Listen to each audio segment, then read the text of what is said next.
నమస్తే, welcome to యూఏటీవీ. Telangana రాష్ట్రంలో గతంలో తెలంగాణ కోసం ఉద్యమం చేసాం. సపరేట్ అంటే తెలంగాణ ప్రత్యేక రాష్ట్రం కోసం మనం ఉద్యమం చేసాం.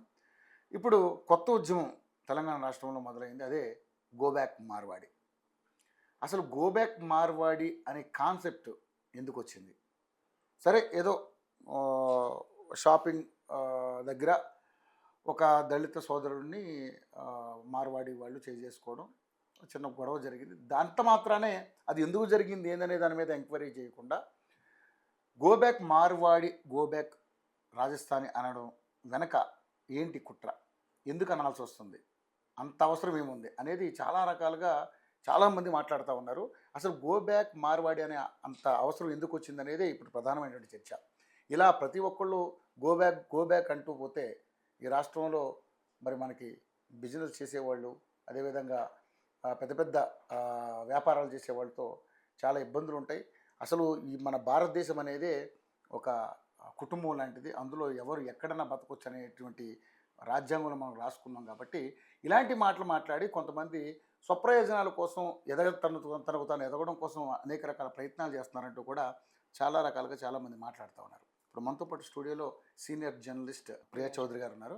ఆవిడ గతంలో మన పెద్దమ్మ గుడి విషయంలో ఎంత పెద్ద ఇష్యూ అయిందో ఆవిడ ఇప్పటికీ కూడా అదే ఇష్యూ మీద పోరాడతారు.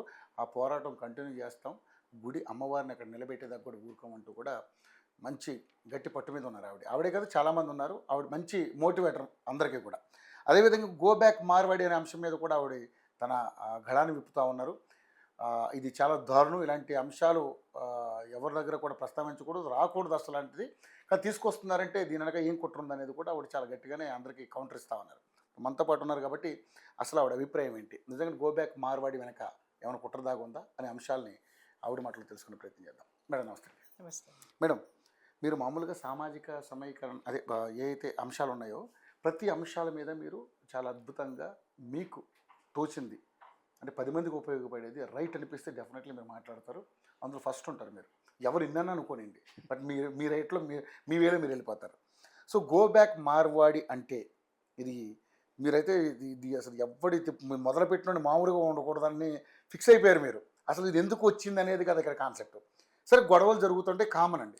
అంత మాత్రానే మనుషుల్ని ఇక్కడి నుంచి పంపించేయడం అనేది, ఎందుకంటే గతంలో ఆంధ్ర వాళ్ళని పంపించేసాము, ఇప్పుడు ఏళ్ళని పంపించేస్తాం అన్నట్టు కూడా రకరకాల చర్చలు బయటకు వస్తా ఉన్నాయి. దీని మీద ఏం మాట్లాడతారు మేడం? గో బ్యాక్ మార్వాడి కదండి, go back Hindu culture. Go back Hindu culture, go back Hindu culture, go back సనాతన ధర్మ. ఇప్పుడు ఈ ఉద్యమంలో పాల్గొన్నటువంటి వాళ్ళందరూ ఎవరండి? హేతువాదులు కదా. వాళ్ళందరూ దేవుడిని నమ్మరు, దేవుడు లేదని వాదించేవాళ్ళు. నిన్న రౌండ్ టేబుల్ సమావేశం చూసాం, అనర్గళంగా స్పీచ్లు ఇచ్చేసారు. ఒక్కొక్కళ్ళు భయంకరంగా ఇచ్చారు. వాళ్ళందరూ ఏ జాతికి చెందిన వాళ్ళో మనకు తెలియదా?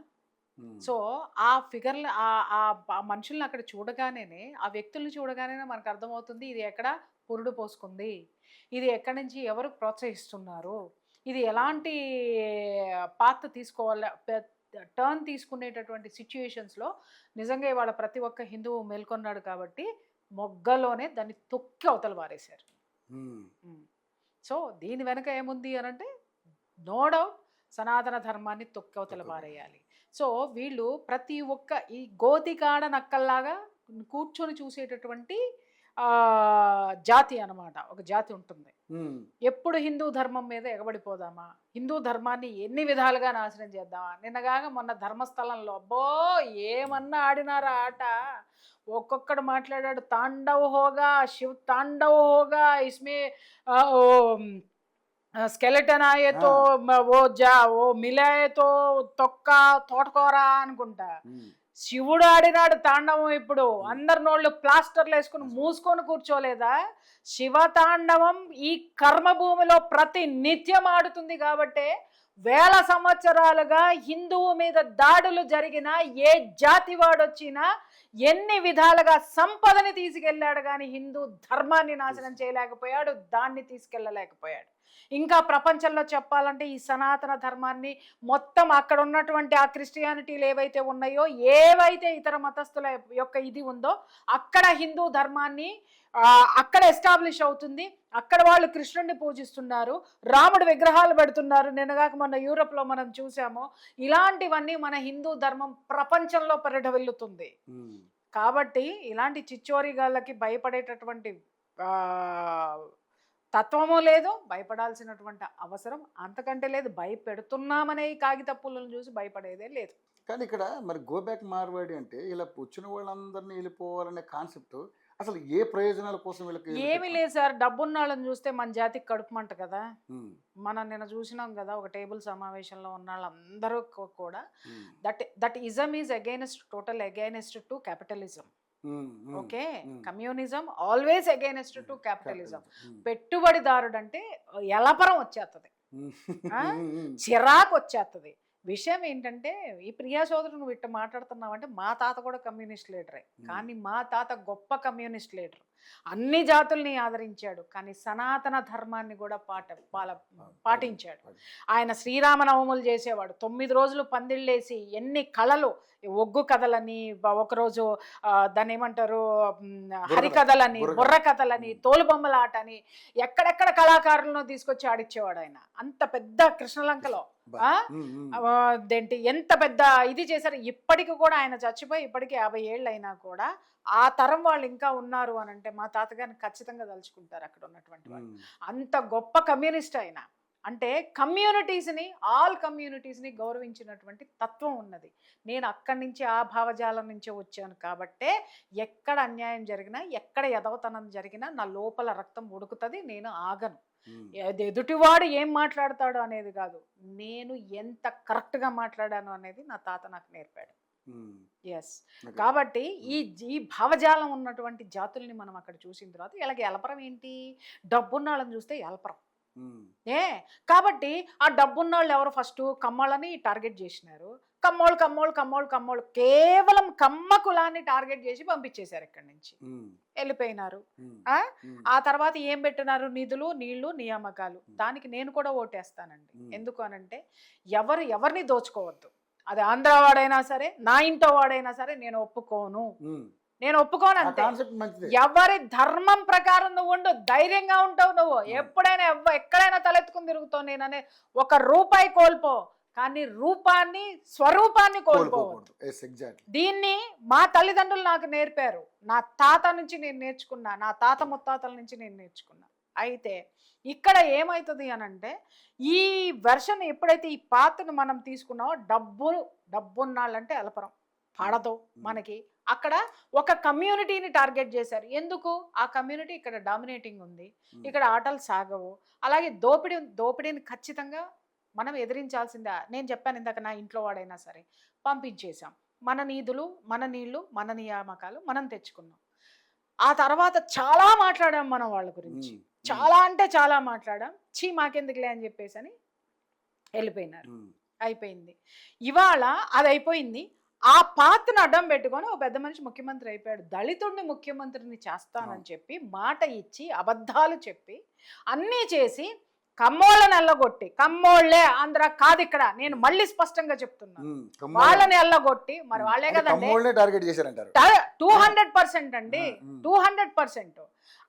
ఇప్పుడు ఆంధ్ర వాళ్ళు వెళ్ళిపోవడం వల్ల ఇక్కడ తెలంగాణలో ఆంధ్ర వాడు వెళ్ళిపోయేటప్పుడు నీకు అధికారం ఇచ్చినప్పుడు తెలంగాణ మిగులు బడ్జెట్ ఎంత, ఈ రోజు తెలంగాణ బడ్జెట్ ఏంటి, మిగులు ఎంత ఉంది, తగులు ఎంత ఉంది, నీ అప్పులు ఎంత ఉన్నాయి, బయట తీసి మాట్లాడుకుందామా? మా నిధులు తీసుకుపోతున్నారు, మా నీళ్లు తీసుకుపోతున్నారు, మా నియామకాలు తీసుకుపోతున్నారు. ఈరోజు ఎన్ని నియామకాలు జరిగాయి, ఎన్ని నీళ్లు తెచ్చాము, అలాగే ఎంత నిధులు సమకూర్చి నీ తెలంగాణని బంగారు తెలంగాణ చేసావు నాకు చూపించమని. బంగారాలు వాళ్ళు వేసుకున్నారు, బంగారు కారులో వాళ్ళు తిరిగారు, బంగారాలు భగవంతుడు. మళ్ళీ విషయం చూడండి, ఇక్కడ ఆంధ్ర వాళ్ళని తరిమేసి మళ్ళీ ఆంధ్ర దేవుడికే బంగారం తీసుకెళ్ళి పెట్టినాం మనం. ఆ అంటే ఇది ఎలాంటి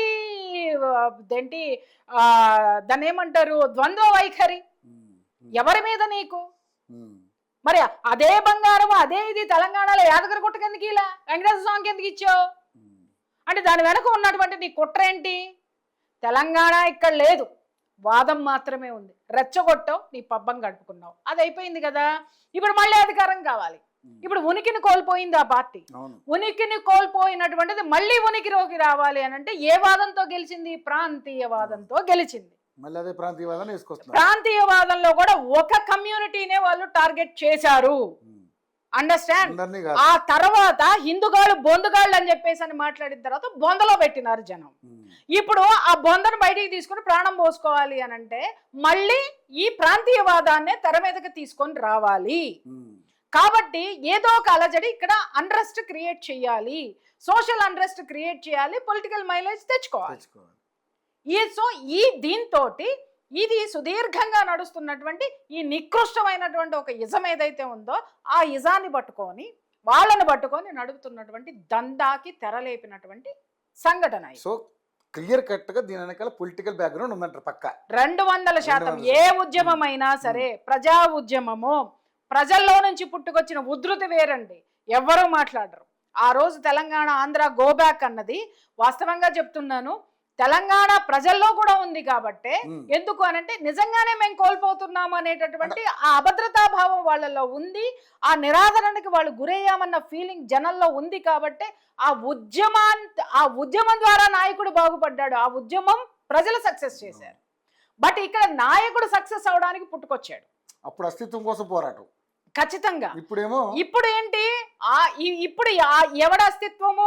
ఒక పార్టీ అస్తిత్వం కోసం లేపినటువంటి ఇష్యూ. సో ఇప్పుడు ఏమవుతుంది అనంటే ఇప్పుడు ఈ కార్యక్రమం మొదలు పెట్టినారు కదా, ఏదో చేసేద్దాం, దీన్ని భుజాలను వేసేసుకుందాం, ముందుకు తీసుకెళ్ళిపోదాం, మళ్ళీ సకల జన సభ చేద్దాం, వంట వార్పు చేద్దాము, అది చేద్దాం ఇది చేద్దాం అంటే తిరిగి కళ్ళాపి జల్లారు నెత్తి మొహం మీద. అయిపోలేదా? ఎప్పుడైనా సరే నువ్వు ఎవరితో పెట్టుకుంటున్నావు, ఒకసారి నువ్వు వెళ్ళగొట్టావు, నిజమే, అది అందరు నమ్మారు. నేను కూడా 200% మద్దతు ఇచ్చాను నేను తెలంగాణ ఉద్యమానికి. ఎస్, వాళ్ళది వాళ్ళకే ఇవ్వాలి, వాళ్ళది వాళ్ళకే ఉండాలి.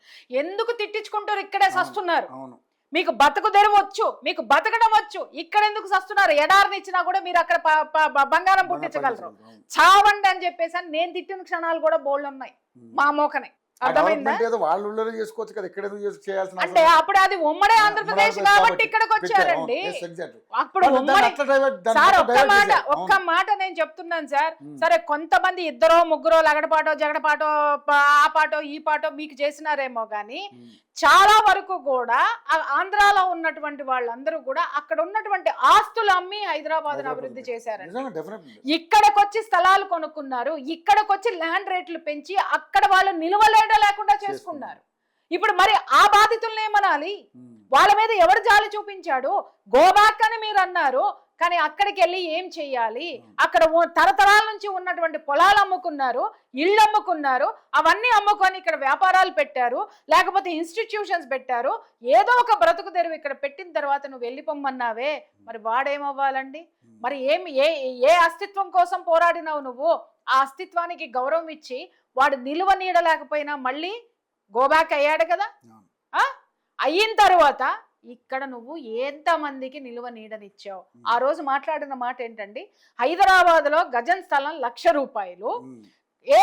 తెలంగాణలో ఉన్న పేదవాడు హైదరాబాద్ లో గజం స్థలం కొనుక్కునేటటువంటి స్థాయి లేకుండా చేసి అవతల పారేశారు, ఈ చవతల పారేయండి అన్నారు. ఎస్, నిజంగా ఆ రోజు నాకే మండింది. ఎందుకంటే మరి ఇంత ఘోరమా? గజం 1,00,000 రూపాయల భూమిని అమ్ముతారా అని. నాకు ఎందుకంటే భూమాత అంటే నాకు మహాప్రేమ, నాకు అద్భుతం. ఎందుకంటే నేను భూమాతను చూసి చాలా నేర్చుకుంటా. ఏదన్నా నాకు అవమానాలు జరిగినా ఏం జరిగినా ఎంత ఓర్పు భరిస్తుంది ఆమె. ఇంతమంది దరిద్రులను భరిస్తుంది, ఇంతమంది దగులుబాజీలను భరిస్తుంది, నేరస్తులను భరిస్తుంది, ఇన్ని భరిస్తున్నా వాళ్ళకి అన్నీ ఇస్తుంది. ఆమెకున్న సహనం నాకెందుకు లేదు? ఆమె ఏదో మార్పు కోసం ఎదురు చూస్తుంది, మనం కూడా చూడాలి అనేటటువంటిది భూమాత నుండి నేను నేర్చుకున్న పాఠాలు ఎన్నో ఉన్నాయి.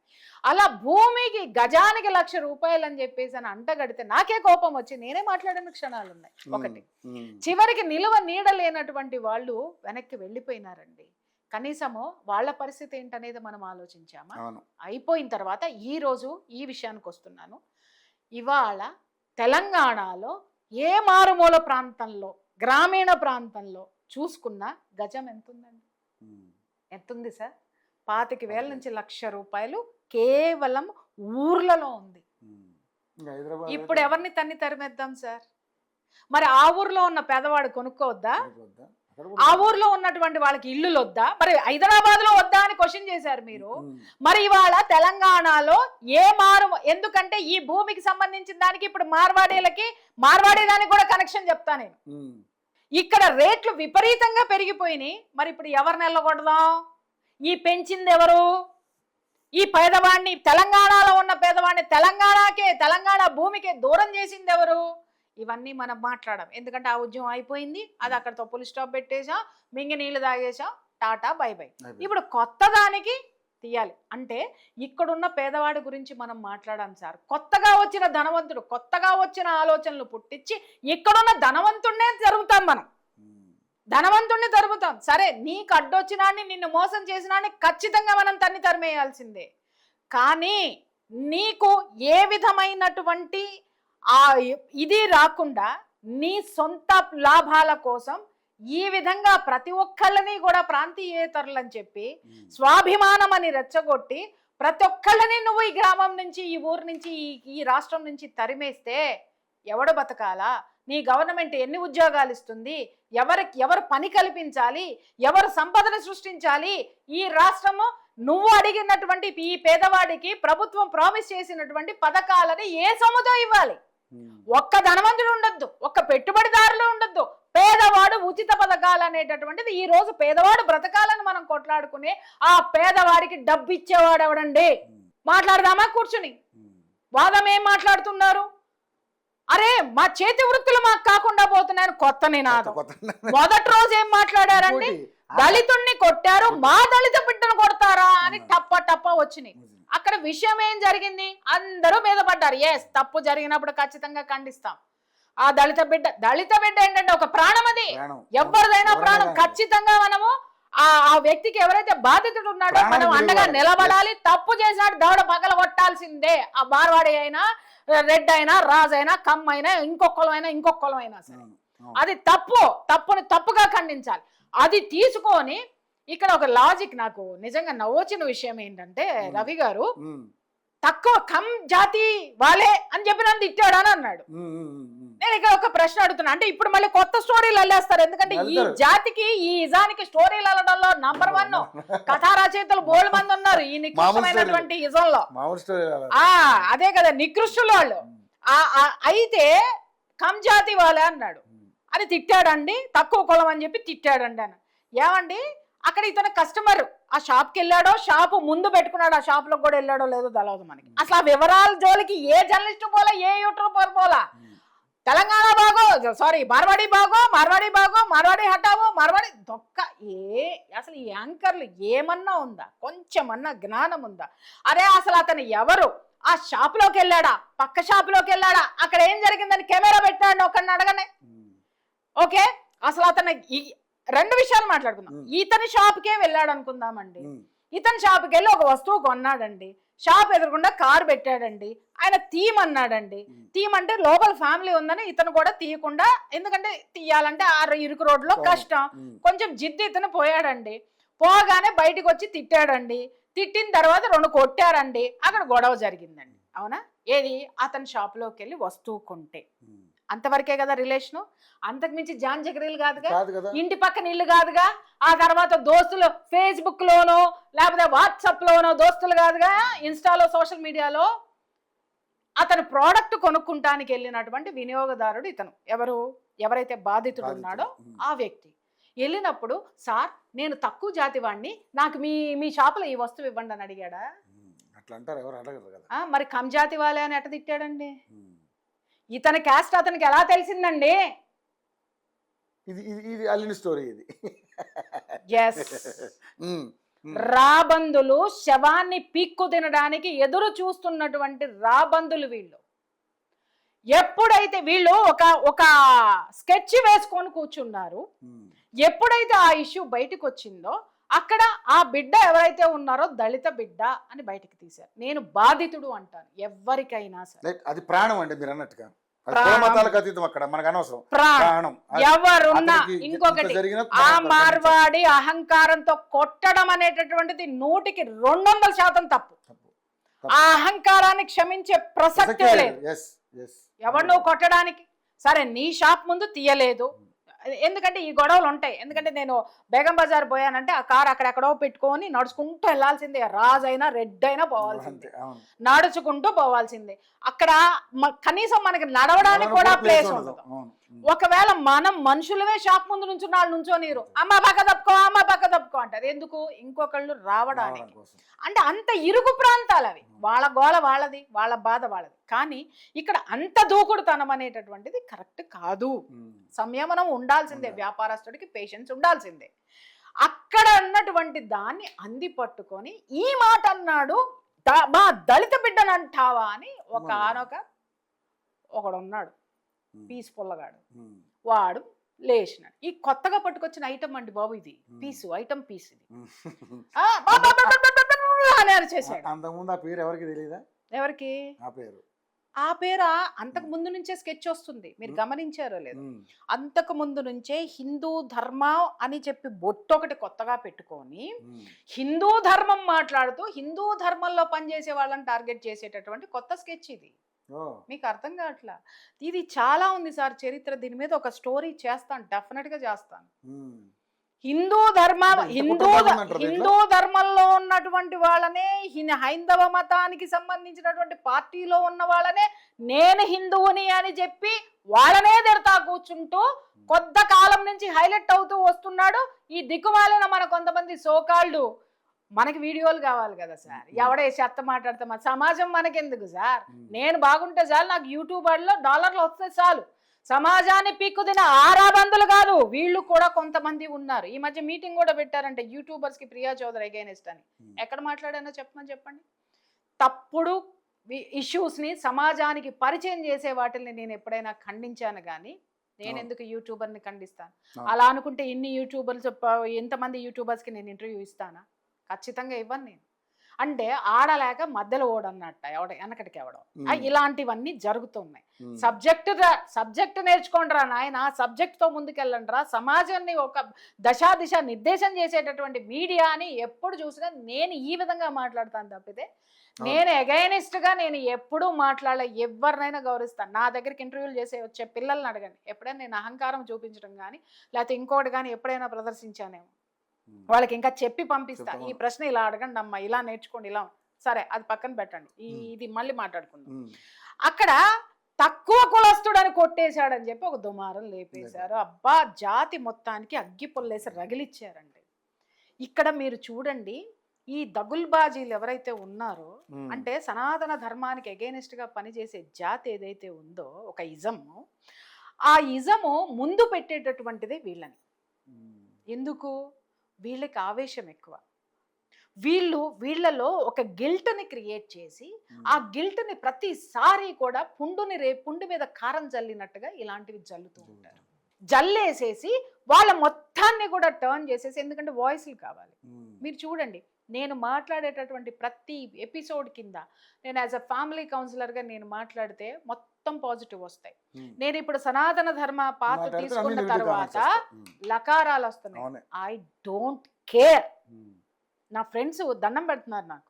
మా ఇంట్లో వాళ్ళని ముందే ప్రిపేర్ చేసి పెట్టా కాబట్టి పాపం వాళ్ళకి బాధ అనిపించినా నన్నేం అనలేక చేసేది మంచి పనే అని పాపం వాళ్ళు సరిపెట్టుకున్నారు. మరి అంత దారుణంగా కామెంట్ పెడతాం, పెట్టేటోళ్ళకి ఆ మాత్రం జ్ఞానం అని ఉండాలి. జ్ఞానం ఉన్నోడు ఎందుకు పెడతాడు సార్? ఆడు జ్ఞానం లేడని ఫిక్స్ అయిపోవాలి మనము, అది ఫిక్స్డ్. ఓకే, ఆ విపరీతమైనటువంటి లకారాలతో కూడినటువంటి కామెంట్స్ పెట్టుకొని వస్తున్నారు. నేను చెప్తున్నాను, ఎప్పుడు మీరు ఎదుగుతారు? ఎప్పుడు మీరు ఎదుగుతారు? పక్కవాడు ఎందుకు ఎదిగాడండి? పక్క రాష్ట్రం వాడు వచ్చి ఇక్కడ ఉన్నటువంటి తెలంగాణలో ఉన్నటువంటి గుట్టలు, రాళ్ళు, రప్పలు, హైదరాబాద్ని కొన్ని వందల కోట్ల రూపాయలు, వేల కోట్ల రూపాయలు, లక్షల కోట్ల రూపాయల ఆదాయంగా మార్చినటువంటి వాడి స్థితికి నువ్వెప్పుడు ఎదుగుతావు? ఎక్కడి నుంచో కూటికి పట్టుకొని ఎడారి ప్రాంతం నుంచి వచ్చిన వాడు వందల కోట్ల రూపాయలకి ఎదిగినటువంటి వాడి యొక్క ఆ నాలెడ్జ్ని ఎప్పుడు పట్టుకుంటావు? ఇంకా నువ్వు ఈ బూతుల్లోనే ఉండిపోతావా? లేకపోతే నిన్ను బూతుల్లోకే ఉండి నిన్ను ప్రతి నిమిషము నిన్ను గిల్ట్కి గురి చేస్తూ ఆత్మన్యూనతా భావానికి గురి చేసి వాళ్ళ పబ్బం గడుపుకునేటటువంటి కొంతమంది కుహనా మేధావులకు ఆహుతైపోతావా అని అడుగుతున్నాను నేను. ఆలోచించాల్సినటువంటి అవసరం ఉంది. యువత ఆలోచించాలి, తెలంగాణ ఆలోచించాలి. ఎప్పుడు మనం సార్ గొప్పవాళ్ళం అవుతాం? ఎప్పుడు మన పక్కన మనకంటే ఉన్నత స్థితిలో ఉన్న వాళ్ళతో ఫ్రెండ్షిప్ చేసినప్పుడు మాత్రమే వాడికి ఉన్నటువంటి అవకాశాలు కానివ్వండి, వాడికి ఉన్నటువంటి మేధో సంపత్తి కానివ్వండి, మనం స్టడీ చేస్తాం, మనం అడాప్ట్ చేసుకుంటాం, మనం ఎదుగుతాం. కానీ ఇక్కడ ఇంకో వాదన తీసుకొస్తున్నారు మేడం. ఏంటంటే మార్వాడి వాళ్ళు ఇక్కడ వ్యాపారాలు పెట్టడం వల్ల ఇక్కడ స్థానికంగా ఉన్నటువంటి వ్యాపారస్తులు మొత్తం కూడా వాళ్ళ వ్యాపారాలని కుదేలైపోయాయి. వాళ్ళు ఎవరు కూడా వ్యాపారాలు తీసుకునే పరిస్థితి లేదు. ఇది ఒక మార్వాడి మాఫియా లాగా నడుస్తుంది. వాడి షాప్లో కొన్న వస్తువు వాడి దగ్గరే కొనాలి, వేరే దగ్గర ఎక్కడ కొన్నా కూడా వాళ్ళు డిఫరెంట్గా వాళ్ళంతా కూడా ఒక గ్రూప్లలో ఫామ్ అయ్యి వాడిని ఎక్కడ కూడా కొన్న సచ్చినట్టు వాడు ఎక్కడికే రావాలి అనే కాన్సెప్ట్తో వాళ్ళు బిజినెస్ చేస్తారనేది ఎలిగేషన్ చేస్తారు. ఇంకోటి బంగారం షాపులలో కూడా మనం పెట్టుకునే బంగారం కూడా విపరీతంగా వాళ్ళు కల్తీ చేస్తూ ఉన్నారు. సో అది కూడా చూసుకున్నట్టు నేను మీటింగ్లో కూడా ఈ బంగారం విషయం కూడా మాట్లాడారు. బంగారం స్వర్ణకారులు వాళ్ళు వచ్చిన తర్వాత ఇక్కడ స్వర్ణకారులకి పని లేకుండా పోయింది, మొత్తం మార్వాడిమయం అయిపోయింది అంతా కూడా. సో ఎవరిని బతకనిచ్చేటట్టు పరిస్థితి లేదని చెప్పేసి ఇది కొత్త వాదన తీసుకొచ్చారు. దీన్ని ఏమైనా చూస్తాను మీరు? మెడకేస్తే కాలికి, కాలికేస్తే మెడకేయడానికి సిద్ధంగా ఉన్నారు. నేను అడుగుతున్నాను, మీరు అన్నట్టుగా వీళ్ళందరూ ఆక్యుపై చేసేసుకున్నారు. నిజమే, అందరూ ఆక్యుపై చేసేసుకున్నారు. నీకు ఎక్కడా జాగా లేదు. నీ స్టూడియోలోకి నేను ఎలా వచ్చాను రవి? నీ స్టూడియోలోకి నేను తోసుకుని వచ్చానా, దౌర్జన్యంతో వచ్చానా, నీ పీక మీద కత్తి పెట్టి వచ్చానా? రాజమార్గంలో నడుచుకుంటూ వచ్చారు. నడుచుకుంటే ఎలా వచ్చాను? నువ్వు యాక్సెస్ ఇస్తే వచ్చాను, నువ్వు తలుపు తీస్తే వచ్చాను, కూసమ్మా అని కుర్చీ చూపిస్తే కూర్చున్నా, మాట్లాడమ్మా అన్నావు మాట్లాడుతున్నా. ఇవన్నీ నువ్వు ఎలా చేస్తేనే కదా. ఓకే, ఇక్కడ కూర్చొని ఆవిడ ఎంత దౌర్జన్యంగా మాట్లాడేస్తుంది, దౌర్జన్యంగా వచ్చేసింది ఆవిడ, అసలు నన్ను డామినేట్ చేసి అవతల పారేసింది అని నువ్వు మాట్లాడితే ఎట్లుంటుంది? వెరితనంగా ఉంటుందా? యాక్సెస్ ఇచ్చింది ఎవరు సార్? వాళ్ళు ఇక్కడికి వచ్చి వ్యాపారం చేసుకుంటున్నప్పుడు నువ్వు నిద్రపోయినావా? వాళ్ళు ఇన్ని వందల కోట్లకు పడగలెత్తినంత వరకు నిద్రపోయినావా? ఈ ఉద్యమంలో ఉన్నటువంటి కొంతమంది సోకాల్డ్ వాళ్ళని కూడా నేను అడుగుతున్నాను. కొంతమంది వద్దులే ఈ దరిద్రాలు మాట్లాడను కానీ కొంతమంది కమ్యూనిటీ పెద్దలకు కూడా నేను చెప్తున్నాను. వాళ్ళందరూ ఇవాళ వచ్చి ఈ మాట్లాడుతున్నారే, వీళ్ళందరితో కలిసిపోయి మరి ఇలాంటి ఈ రోజు కొంతమంది వైశ్యులు వచ్చి మాట్లాడుతున్నారు కదా, ఈ వైశ్యుల్ని నేను క్వశ్చన్ చేస్తున్నాను. కంచా ఐలయ్య ఒక పుస్తకం రాశాడు, కోమటోళ్ళు దోపిడీదారులు, స్మగ్లర్లు, ఆర్య వైశ్యులు బ్లాక్ మెయిలర్స్ అని ఒక పుస్తకం రాసిన రోజున మరి మీ గళాలే నిరసన తెలిపినాయి. మేము అలాంటి వాళ్ళమా? మా యొక్క అస్తిత్వాన్ని ఇలా అగౌరవపరుస్తావా, కించపరుస్తారా అని నిరసన తెలిపి ఊరుకున్నారు తప్ప పుస్తకాన్ని తగలబెట్టలా, మూసుకుని కూర్చున్నారు. ఓకే, మరి ఇవాళ ఇదే మనుషులు అదే ఇజంతో ఉన్నటువంటి వాళ్ళ వెనక నిలబడి వాళ్ళకి మద్దతు ఇస్తున్నారు అనంటే ఎవరి ట్రాప్లో ఎవరు పడ్డారు అంటే వీళ్ళు ఎంత తెలివిగా నాటకాలు ఆడతారు ఒక్కసారి ఆలోచించండి. అంటే మన వేలితో మన కన్నే పొడిచేటంత దగుల్బాజీలు వీళ్ళు. ఇవాళ ఆ రోజున అతనికి ఒక ఉనికి కావాలి కాబట్టి అతను పెట్టుబడిదారులు అప్పుడు మీరు కనిపించారు. ఆ పుస్తకం రాసినప్పుడు ఒక 10 సంవత్సరాల కిందట మీరు కనిపించారు కాబట్టి మిమ్మల్ని తొక్కేయడానికి లేదా మీ మీద అక్కసి వెళ్ళగొక్కి సమాజాన్ని మీ పట్ల తిరస్కృతి భావం ఏర్పాటు చేయడానికి ఒక పుస్తకం రాసి జనాల్లోకి వదిలేసి మీ మీద ఒక ప్రింట్ వేసి పడేశారు. అలాంటి వాళ్ళు లేవనెత్తినటువంటి ఉద్యమంలో ఈ రోజు మాకు అన్యాయం జరుగుతుంది అని మీరు నిలబడ్డారు అనంటే మీ అస్తిత్వాన్ని ప్రశ్నించడం లేదా ఇక్కడ జనం? ఒకటి, అందరూ రావట్లేదు దీంట్లో. ఇంకొకటి కూడా చెప్తున్నారు, అందరూ రావట్లేదు. చాలా మందికి వాస్తవాలు తెలుసు. ఎందుకంటే నాకు చాలా క్లోజ్ ఫ్రెండ్స్ ఈ వైశ్యులే ఉన్నారు. వాళ్ళు ఒకటే మాట్లాడతారు, ప్రియా మాలో ఒక యూనిటీ ఉండి మా దాంట్లో సత్తా ఉంటే మమ్మల్ని ఎవ్వడూ గెలవలేదు. మా వ్యాపారాలు మేము అద్భుతంగా చేసుకుంటున్నాం. మేము వాళ్ళని టార్గెట్ చేశాము అనంటే ఇవాళ ఈ వెధవలే కదా ఒకప్పుడు మమ్మల్ని టార్గెట్ చేశారు, మళ్ళీ ఇవాళ వీళ్ళు ఏదో ఇప్పుడు రాజేశారు అనంటే దీని వెనక కుట్ర ఉంది కాబట్టి మేము జాగ్రత్తగా ఉండాలి అని ఉన్నవాళ్ళు వీళ్ళే. కానీ కొంతమంది బయటకు వచ్చారు. బయటకు వచ్చిన వాళ్ళకి వాళ్ళ స్టోరీలు ఇవ్వమంటే ఒక ఉద్దండు ఉంటాడు అనిల్ బెహ్రా అని, వాడిని కూర్చోబెడతాం ఈ స్టూడియోలో. వాడు చించి చాటంతా చేసి చిరగబెడతాడు వీళ్ళందరినీ. ఎవరు ఈ కమ్యూనిటీలో కూర్చొని మాట్లాడుతున్నారే వాళ్ళ జీవిత చరిత్రలు మొత్తం తీస్తాడు అనమాట. ధైర్యం ఉందా? వీళ్ళందరూ మార్వాడీలతో ఒక అసోసియేషన్లు పెట్టుకొని, సొసైటీలు పెట్టుకొని, ఆ సొసైటీలకి అవసరమైనప్పుడల్లా దాంట్లో ఆ కార్యక్రమాలు చేస్తాం, ఈ కార్యక్రమాలు చేస్తామని ఈ మార్వాడీల దగ్గరికి వెళ్ళి చందాలు అడిగారు. వాళ్ళు ధార్మిక పరమైనటువంటి వాటికి ఖచ్చితంగా ఇస్తారు, డెఫినెట్గా డొనేషన్స్ ఇస్తారు. కానీ దాంట్లో వాళ్ళకి ఖచ్చితత్వము నిజాయితీ కనపడాలి, అలాగే వాళ్ళకి సహకరించే వాళ్ళు కూడా కనపడాలి, అప్పుడు డెఫినెట్గా ఇస్తారు. వీళ్ళు పోయి మేము పెట్టేసాం మాకు ఇచ్చేసేయండి అని అంటే వాళ్ళు ఎందుకు ఇస్తారండి? వాళ్ళకి ఒక నామ్స్ ఉంటాయి, ఒక పద్ధతి ఉంటుంది ఇచ్చేదానికి కూడా. యువనాళ్ళందరూ వాళ్ళ మీద ఇది పెట్టుకుని వచ్చారు. ఒక పెద్ద మనిషి, నేను బీజేపీ లీడరు సో అని, నేను సో అని వస్తున్నా. ఆ బీజేపీ లీడర్ని అడుగుతున్నా. ఈయన ఒక స్వామీజీని అతి భక్తుడు. ఆ స్వామీజీకి ఇంకా చెప్పాలంటే రైట్ హ్యాండ్, ఆయనకి బినామీ. మరి ఆ స్వామీజీ దగ్గర ఒక మార్వాడి ఆయన ఉన్నాడు, ఆయన పేరు చెప్పమంటాడు, అడగండి.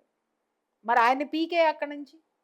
మరి ఆ స్వామీజీ పీఠంలోకి వచ్చి చేరేటటువంటి మార్వాడీల సొమ్ములన్నీ తోచి గో బ్యాక్ అని అనమని చెప్పండి. ఎవరికి తెలియదు సార్ ఈ చరిత్రలో? ఎవరు వింటున్నారు? పిచ్చి జనం వింటే ఆ పిచ్చి జనాన్ని జాగృతం చేయడానికి మేము ఉన్నాం.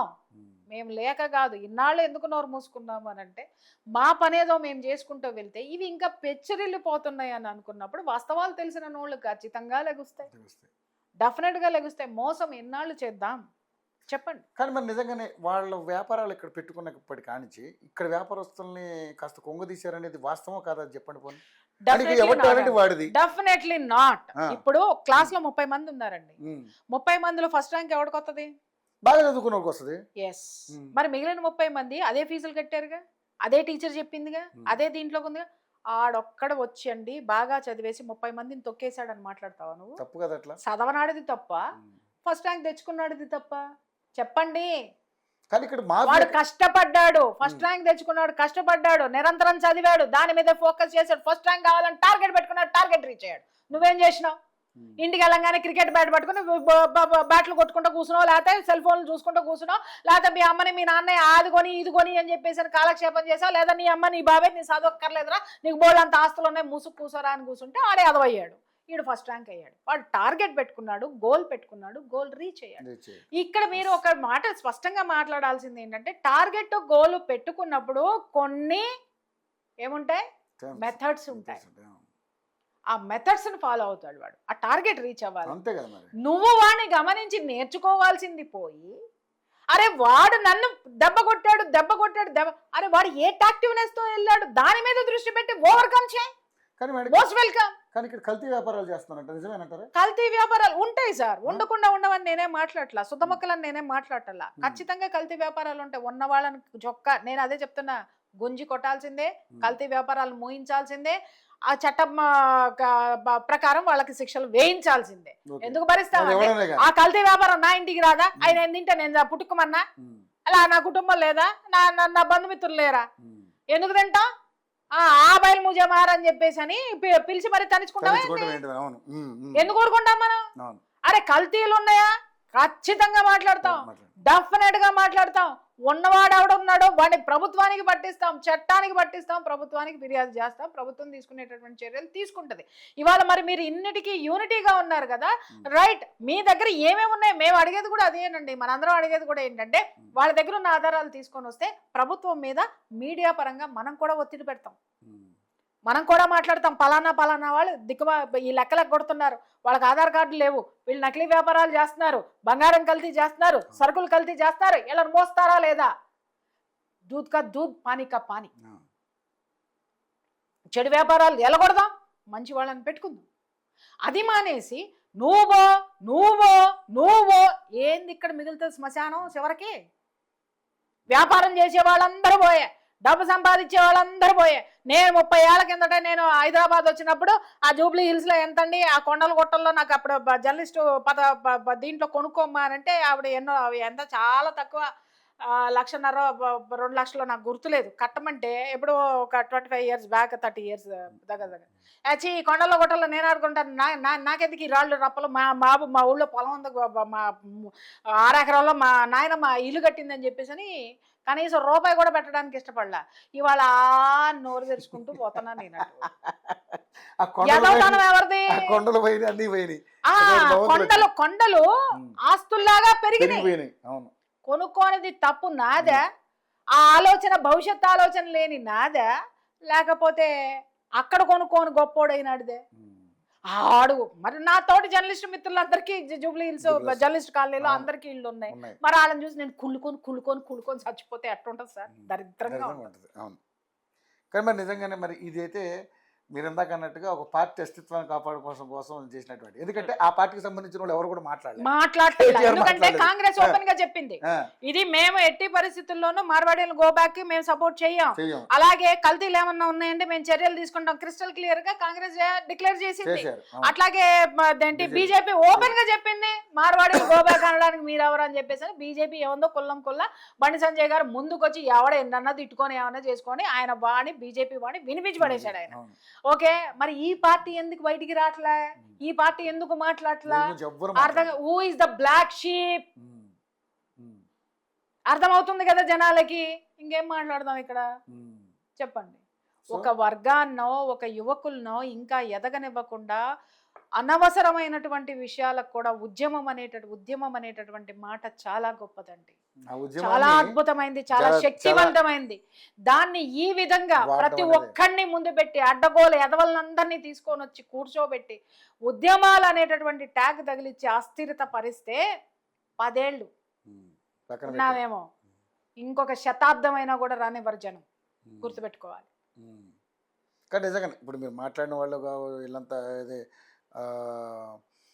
పిడమర్తి రవి కావచ్చు ఈ తెలంగాణ శ్యామ్ కావచ్చు చాలామంది పాటలు కూడా పాడారు దీని మీద గో బ్యాక్ మార్వాడారు నిజంగా మేడం అంటే ఈ ప్రపంచంలో ఎక్కడికి వెళ్ళినా ఇప్పుడు అమెరికా పోతేనే అతను బయటికి సార్ ఒక మాట సార్ దళిత బిడ్డనే తిట్టాడు కొట్టాడు అన్నారు మనం కూడా ఖండించాం మరి దళితుడిని ముఖ్యమంత్రిని చేస్తానని చెయ్యకుండా ఆ పెద్ద మనిషే ముఖ్యమంత్రి సీట్ లో కూర్చొని 10 సంవత్సరాలు తెలంగాణకి ఏం పెట్టినాడు మరి ఆ మనిషి మీద వీళ్ళు యుద్ధం ఎందుకు ప్రకటించారు సార్ ఈ దళిత బిడ్డలు మాట్లాడేటటువంటి 3 ఎకరాలు ఇస్తానన్నాడు దళిత బంధు పథకం మింగి నీళ్ళు తాగినాడు మొత్తం ఎక్కడికి వెళ్ళిపోయినాయి మరి వీళ్ళందరూ ఎందుకు మాట్లాడరు అంటే మాట్లాడే నోళ్ళన్నీ ఎవరి చేత పోషించబడుతున్నాయి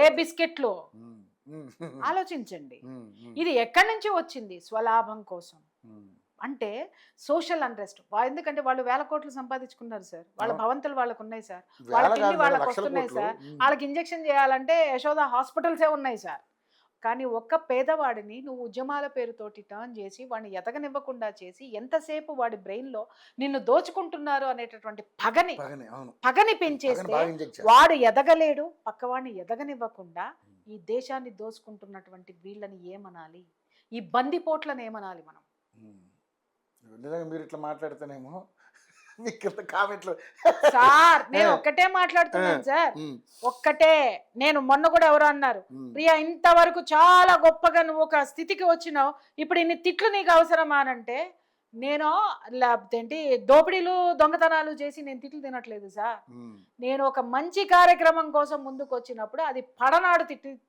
వేసేటటువంటి ఎలిగేషన్స్ నేను మోటివేషనల్ క్లాసెస్ మొదలు పెట్టినప్పుడు కూడా అత్త గురించి కోడళ్ళ గురించి భర్తల గురించి భార్యల గురించి మాట్లాడినప్పుడు కూడా అబ్బో సేమ్ ఇదే వచ్చినాయి అప్పుడు కూడా అన్నారు నీకు అవసరమా ఇది నువ్వు ఇంట్లో కూర్చొని హాయిగా కూర్చొని ఏసీ కింద కూర్చొని తినలేవా అని తిట్టారు ఒకటే చెప్పాను ఆ రోజున నాకు ఇంత వ్యతిరేకత వస్తుంది అనంటే నేను మాట్లాడేటటువంటి సబ్జెక్టు అది యాంటీ సోషల్ ఎలిమెంట్ కాదు నేను మాట్లాడేది ఒక కుటుంబం యొక్క ఈ సమిష్టి బాబోగుల గురించి నేను మాట్లాడుతున్నా మన యొక్క భారతదేశం యొక్క బలం ఎక్కడ ఉంది అనంటే కుటుంబంలోనే కుటుంబ వ్యవస్థకు అనుసంధానమై ఉంది ఆ వ్యవస్థ కునారిల్లుతుంది దాన్ని ఒకటి చేసేటటువంటి ప్రయత్నంలో నేనున్నాను కాబట్టి ఖచ్చితంగా ఈ సబ్జెక్ట్ సక్సెస్ అవుతుంది అని అన్నా అలాగే నిలబడ్డాను ఆ తర్వాత నన్ను ఎంత జనం తిట్టిన వాళ్ళే చాలా మంది నేను బయటికి వెళ్ళినప్పుడు అన్నారు, మేడం మీరు నైటీల గురించి మాట్లాడినప్పుడు మాకు చాలా కోపం వచ్చింది అని మాట్లాడి మళ్ళీ వాళ్ళే అన్నారు, మీరు చెప్పిన అంశాలు ఏదైతే ఉన్నాయో అవన్నిటినీ మేము పాటించామండి. ఇంట్లో పెద్దవాళ్ళు ఉన్నప్పుడు, చుట్టాలు ఉన్నప్పుడు నైటీలు వేసుకోవడం మానేసి ట్రెడిషనల్గా ఉండడం, అంటే డ్రెస్సే, చీరలు కట్టుకోమని ఏం కాదు, డ్రెస్సులు వేసుకొని ఉంటే ఇంట్లో కూడా మా మీద గౌరవం పెరిగింది, మమ్మల్ని ప్రేమించడం మొదలు పెట్టారు. ఈ మధ్య ఆ బయటకు వచ్చినప్పుడు చున్నీలు కూడా వేసుకోవడం మానేస్తున్నారన్న దాని మీద కూడా పెద్ద ఇష్యూ నడుస్తుంది.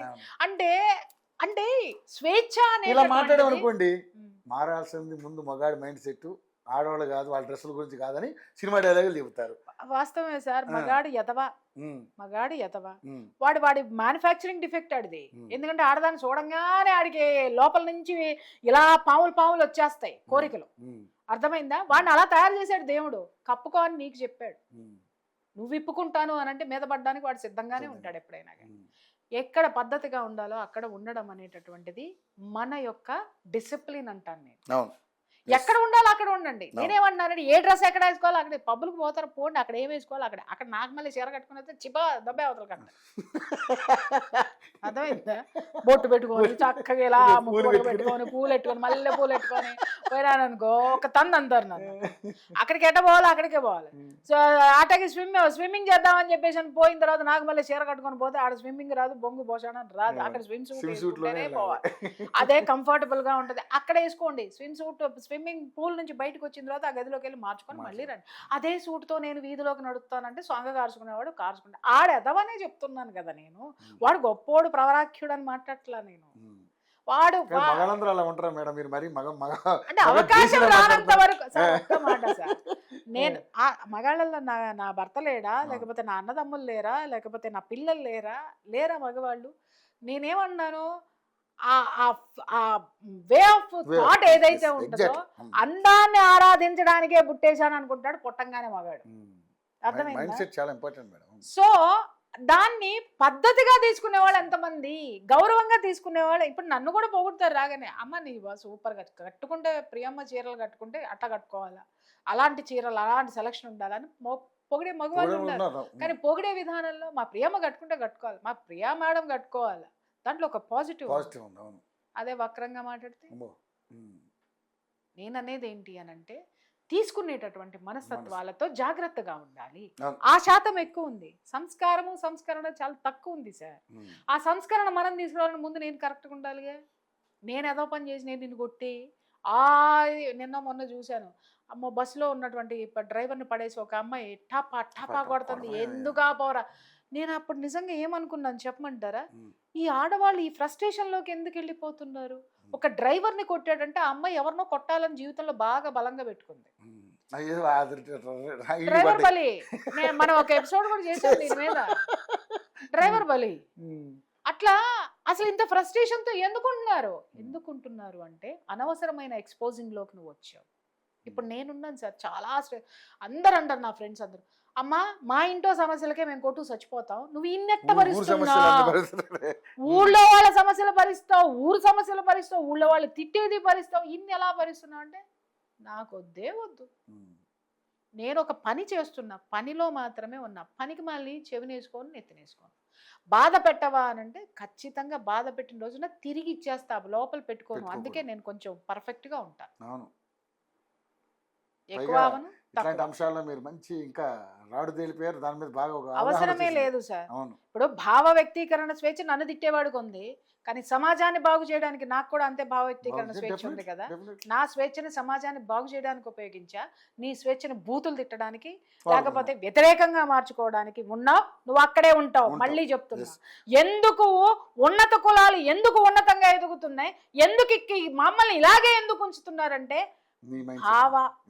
భావాన్ని మార్చు, చూసేటటువంటి దృక్పథం మార్చు, ఆలోచన మార్చు. నువ్వు కూడా గొప్పవాడివే అనుకోవడం కాదు, గొప్పవాడిగా ఎదగడానికి నీ పక్క ఉన్న గొప్పవాడితో ఫ్రెండ్షిప్ చేయి. వాడు నీకు ఒక చెయ్యి చిలాగుతాడు. అట్లా కాకుండా మీరు పలానా మీరిది. కొంతమంది ఉంటారు అబ్బా, కొంతమంది ప్రత్యేకించి ఈ ఓసిల్ని తిట్టడానికే పెట్టుకుంటారు. కొన్ని డబ్బాలు పెట్టుకొని మా జీవితం నిజం చెప్పాలంటే ఎక్కువ మాట్లాడకూడదేమో నేను. నా డ్రైవర్ జీతం అంతా కూడా ఖరీదు చేయదేమో. అలాంటి జీవితాలు కూడా విమర్శించేస్తాయి. భావ వ్యక్తీకరణ స్వేచ్ఛ. నువ్వు ఎదగవు, నేను చెప్తున్నా. నువ్వు ఆ కెమెరాకే పరిమితం అవుతావు, బయటికి రా. అందరూ నీ వాళ్ళే, అందరినీ. ఇంకొక విషయం, నా ఫ్రెండ్స్ ఎవరైనా సరే ఉన్నతంగా ఉన్నారంటే I feel very happy, be secure. ఎందుకో తెలుసా, నా ఫ్రెండ్ గొప్పోళ్ళు అయ్యారు, నన్ను కాపాడడానికి నాకు అవసరం. ఒకళ్ళకి ఎవరికైనా ఆర్థికంగా ఎదిగారంటే అమ్మా నాకే లోటు లేదబ్బా, నాకేదన్నా వస్తే నా ఫ్రెండ్ చూసుకుంటుంది, ఇంకెక్కువ ఫ్రెండ్షిప్ చేస్తా. ఓకే, ఒక పదవి వచ్చింది అనుకో, అమ్మా నాకు ఏది వచ్చినా వాళ్ళు చూసుకుంటారు అనేసి 1కి 10 సార్లు నమస్కారం పెట్టి ఒక చిరునవ్వు నవ్వి ఒక కాఫీయో టీయో ఇచ్చి మంచి చేసుకుంటా. Because those are my friends. Tell me your friends what you are, I will tell. అర్థమైందా? నీ ఫ్రెండ్స్ గురించి చెప్పు, నువ్వేంటో నేను చెప్తా. దగులుబాజీల్ని, దుర్మార్గుల్ని, తిట్టేటోళ్ళని ఎంతసేపు తిడతావు నువ్వు? ఎంతసేపు ఉన్నతమైనటువంటి వాళ్ళని, ఉన్నత స్థితిలో ఉన్న వాళ్ళని తిట్టి తిట్టి తిట్టి తిట్టి, నిన్న ఆ రౌండ్ టేబుల్లో ఒక ఫేసుల్ని చూసినాం కదా, తిట్టి తిట్టి తిట్టి తిట్టి ఆ శాలిటీలు అట్ట అయిపోయినాయి, మళ్ళీ ఇంకా తిడతానే ఉన్నాయి. ఎదగరా, ఎదగనివ్వరా? వాళ్ళు ఎదిగారులేండి, వాళ్ళ జీవితాల్లో బాగానే ఉన్నారు, కానీ జనాన్ని ఎదగనివ్వరా, బిడ్డల్ని ఎదగనివ్వరా? ఎంతకాలం మీ భావజాలంతో నాశనం చేస్తారు? ఇక ముందు ఆటలు సాగే ప్రసక్తే లేదు. సో మొత్తానికైతే సనాతన ధర్మానికి తూట్లు పడే కార్యక్రమం చేశారంటారు. దీన్ని తూట్లు పడే కార్యక్రమంగా చించేద్దామని బయలుదేరారు, దరిదాపుల్లోకే రానివ్వాల. అది భావజాలాలు మార్చుకోవాలి సార్. ఇంకా అదే భావజాలంతో ఉంటామంటే కుదరదు. పిల్లిని కూడా గదిలో పెట్టి కొడితే పులైతుంది. అలాగే పడి పడి పడి ఉన్న ఓర్పు ఓర్పు, సహనం సహనం, పరమత సహనం మనకేనా? సెక్యులరిజం నాకేనా? పక్క వాళ్ళకు కూడా ఉండాలి. ఇంకొక విషయం చెప్తున్నా, I'm not against Christian, I'm not against Muslim. Camera సాక్షిగా చెప్తున్నా, ఉగ్రవాదానికి తీవ్రవాదానికి నేను వ్యతిరేకం, మత ఛాందసులకి నేను వ్యతిరేకం, మతం పేరుతో రాజకీయాలు చేసే వాళ్ళకి వ్యతిరేకం. ఎందుకనంటే నేనున్నటువంటి ఇల్లు ముస్లిమ్స్, అంటే నేనున్నటువంటి అపార్ట్మెంట్స్ ఏదైతే ఉందో 80% వాళ్ళదే, 80% వాళ్ళే. ఎంత బాగా చూసుకుంటారు వాళ్ళు నన్ను అనుకుంటున్నారు? అమ్మ అమ్మ అమ్మ అమ్మ అమ్మ తప్ప ఇంకో మాట మాట్లాడరు వాళ్ళు. ఎందుకు అంటే నేను అంతే విధంగా వాళ్ళని గౌరవిస్తాను. నా వినాయక చవితికి వాళ్ళంతా వచ్చి నాకు అన్ని అరేంజ్ చేసిపోతారు, 9 రోజులు చక్కగా నాకు హెల్ప్ చేస్తారు.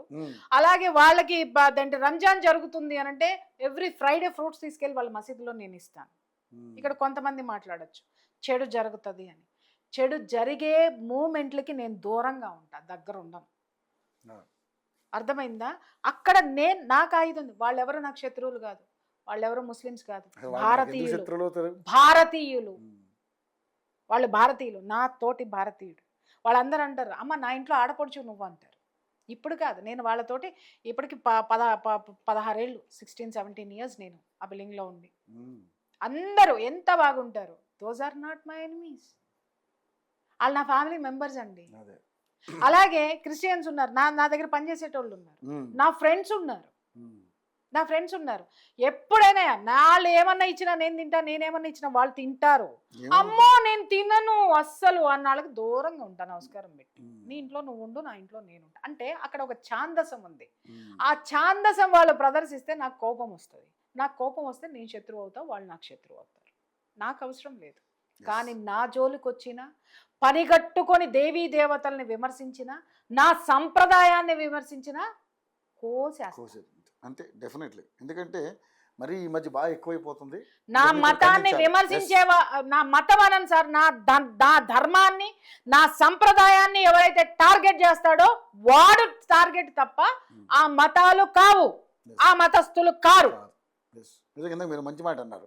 ముస్లిమ్స్ కో లేకపోతే క్రిస్టియన్స్ కో మనం ఎగ్నెస్ట్ కాదండి, ఉగ్రవాదులకు మనం ఎగ్జాక్ట్లీ. రాజకీయం, కులాల మతాల పేరుతో రాజకీయం చేసే ఆ యదవలకి మనం ఎగ్జాక్ట్లీ.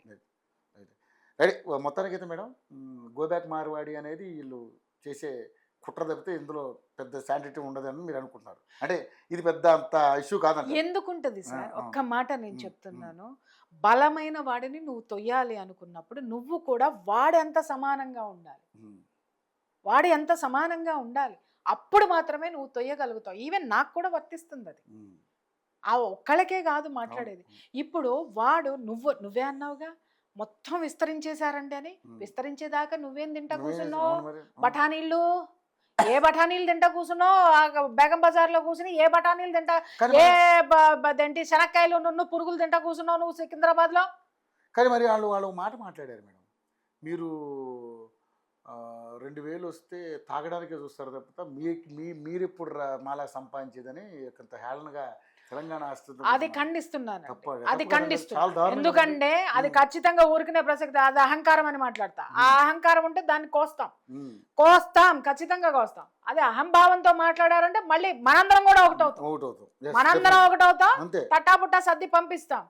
ఎవరో ఒకళ్ళు అన్న విషయాన్ని కమ్యూనిటీ మొత్తానికి పెట్టకండి. అన్నవాడిని గుంజుకొడదాం. ఎవడన్నాడు ఆడిని నేనే వస్తాను అనండి. ఎందుకు మాట్లాడతావురా, మమ్మల్ని ఎట్ట మాట్లాడతావు నువ్వు అనేసి. అంటే ఇప్పుడు 2000 వస్తే తాగి పడుకుంటారు. నిజంగానే మన ఆత్మాభిమానం దెబ్బతింటుంది.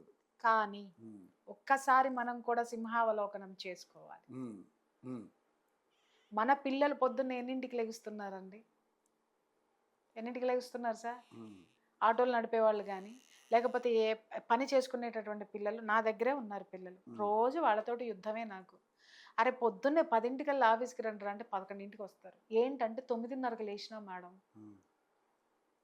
పొద్దున్నే మెలకు రాలేదు అంటే 9:30 పొద్దున్నే ఆడికి మెలకు రాలా. ఏం చెప్పాలి నేను?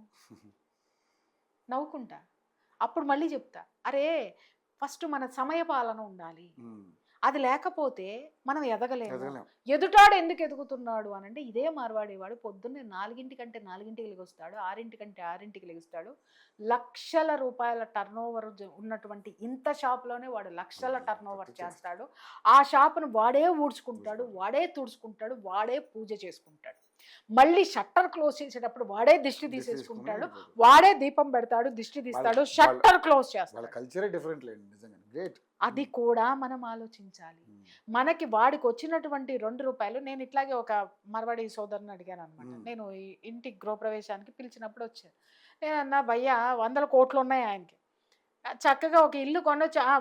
బడియా బాబీ చాలా బాగుంది ఇల్లు, చాలా బాగా డెకరేట్ చేసుకున్నారు, ఇంటీరియర్ బాగా చేసుకున్నారు, అది ఇది అని అంటే నేను అన్నా భయ్యా పక్కన ఖాళీగా ఉంది, నువ్వు కూడా కొనుక్కోవచ్చు కదా, బాబీ కూడా నాతోటి పక్కనే ఉంటుంది, హ్యాపీ ఉంటుంది నాకు కూడా, ఎందుకంటే వాళ్ళ పిల్లలందరూ మా పిల్లలతో బాగా ఇదిగా ఉండొచ్చు కదా అని అంటే నా అమ్మ నేను ఇది ఎంత అనంటే ఈ 2 కోట్లు నాకు డెడ్ ఇన్వెస్ట్మెంట్. 2 కోట్లు నాకు డెడ్ ఇన్వెస్ట్మెంట్. ఇది నేను వడ్డీకి తిప్పితే నాకు దీని మీద ఎంత వస్తుంది? 2 రూపాయలు కమ్సే కమ్ వేసుకున్నా 2 లక్షలు వస్తుంది.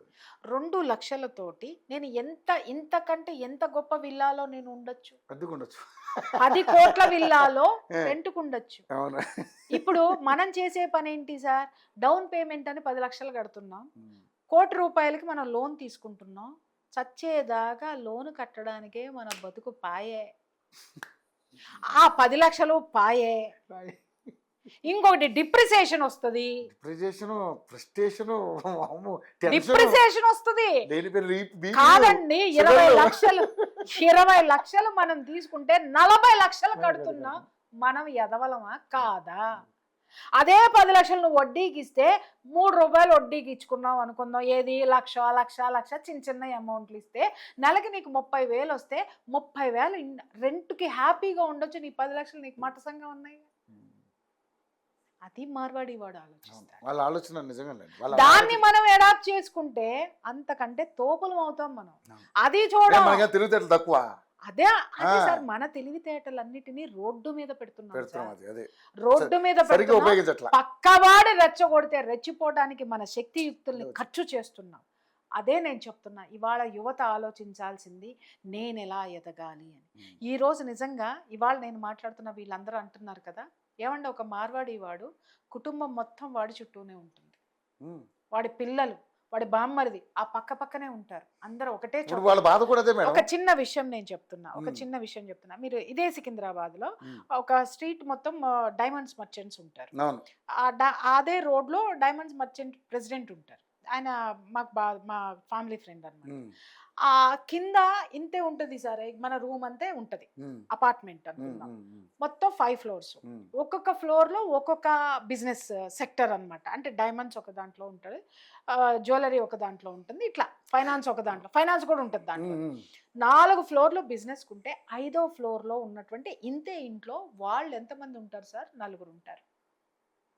వాళ్ళ అమ్మాయి రామ్ చరణ్ మిసెస్కి ఫ్రెండ్, క్లాస్మేట్, ఉపాసన గారికి. ఉపాసన గారికి. ఉమ్, అదే ఉపాసన గారు ఎంత ఇంట్లో ఉంటుంది? అమ్మో, వాళ్ళు ఎకరాలు ఉంటాయి వాళ్ళ ఇల్లు. మరి వీళ్ళు మళ్ళీ వాళ్ళు డైమండ్స్ ఇక్కడే కొంటారు. వీళ్ళే these people are doing that. వాళ్ళు ఏం పెంచుతున్నారు? సంపద పెంచుతున్నారు. ఇంకొక విషయము, ప్రతి మార్వాడి పిల్లలు వాళ్ళ దగ్గరే ఉంటున్నారు, ఉమ్, వాళ్ళ దగ్గరే ఉంటున్నారు, సంపద పెరుగుతుంది. పెరుగుతుంది. ఇవాళ విదేశాలకి మనం పిల్లోడు పుట్టగానే ఏ స్కూల్లో వేయాలి అని ఎల్కేజీ నుంచి అప్పులు చేసుకుంటూ, క్రెడిట్ కార్డులు ఖర్చు పెట్టుకుంటూ, డెడ్ ఇన్వెస్ట్మెంట్ వాడు ఎడ్యుకేషన్ మీద చేస్తూ, అందరికీ కోపం రావచ్చు కానీ ఇట్స్ ట్రూ.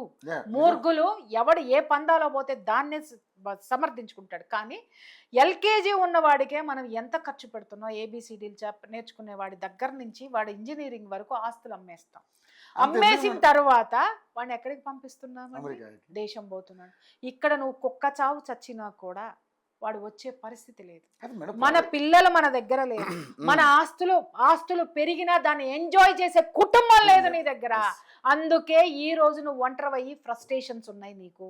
వాడెందుకు పురసొత్తుగా చాలా తాపీగా ఎందుకుంటున్నాడంటే వాడి కుటుంబం వాడి దగ్గర ఉంది, వాడి బలం కుటుంబం.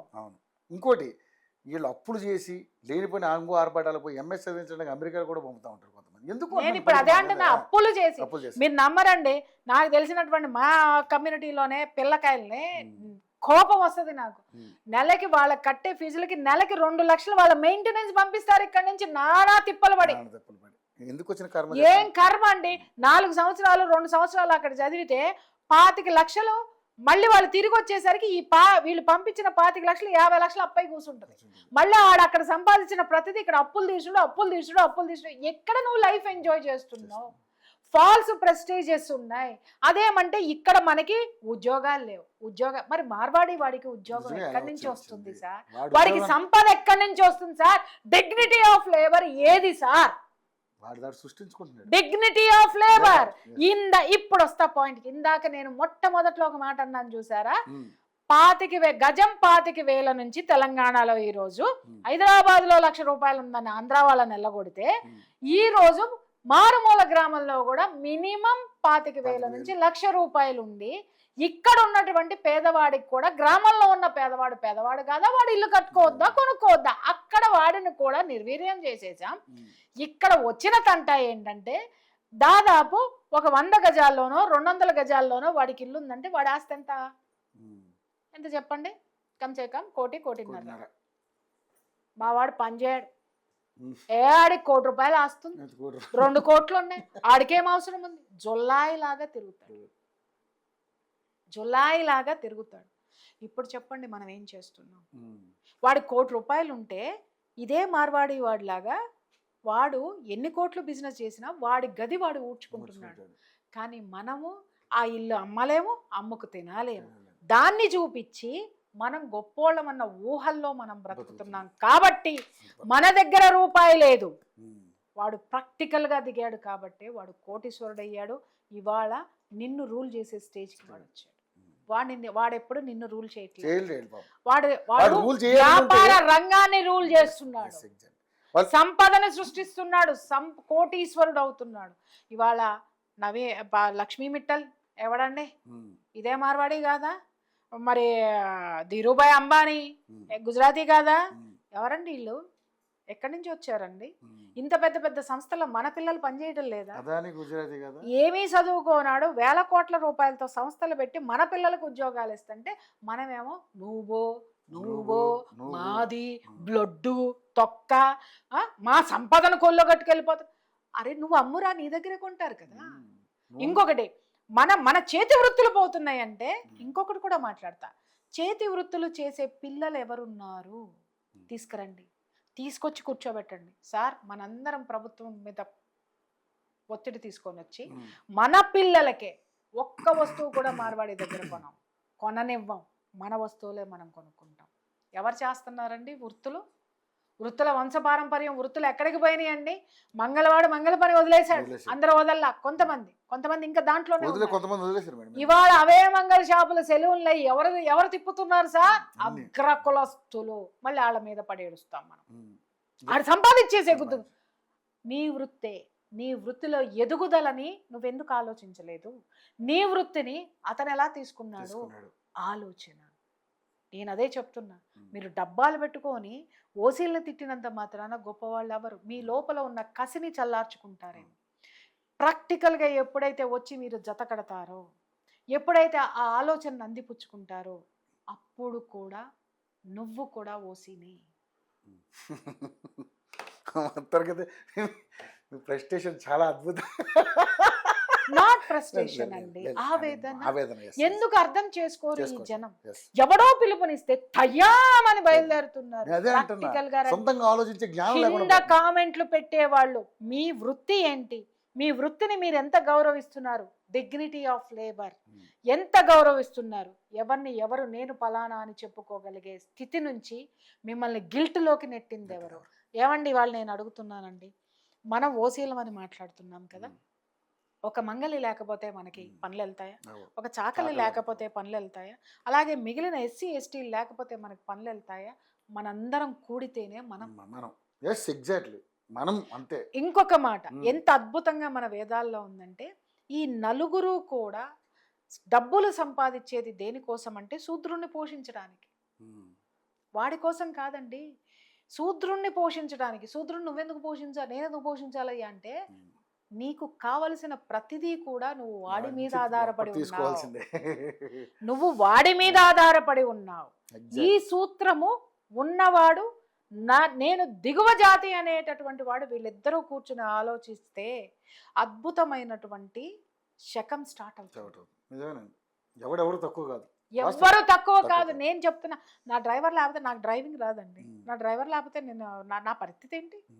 అలాగే నాకు ఇంటికి పనమ్మాయి వచ్చి పని చేసి వెళ్తుందండి, పనమ్మాయి రాకపోతే నా పరిస్థితి ఏంటి? రేపొద్దు నా కొడుకో పెళ్లి చేస్తాను సార్, చాకలు లేకపోతే అసలు పెళ్ళే కాదు సార్. అయితే మీరు ఎలా మాట్లాడుతూ ఇంకొకళ్ళు ఏమంటారు తెలుసా, అంటే మీకు డ్రైవర్గా, మీకు ఇంట్లో పని చేసేవాడిగా, మీకు బట్టలు ఉతుకో అంటూ వీళ్ళు తక్కువ జాతి వాళ్ళు ఉండాలా, మీ పెద్ద ఎక్కువ జాతి వాళ్ళు ఎందుకు ఉండకూడదు, ఇలాంటి వాదనలు కూడా తీసుకొస్తారు కొంతమంది. ఎక్కువ జాతిలో డ్రైవర్ లేరని ఎవరు చెప్పారండి? అంటే తీసుకొస్తారు. వాళ్ళు లేరని ఎవరు చెప్పారండి?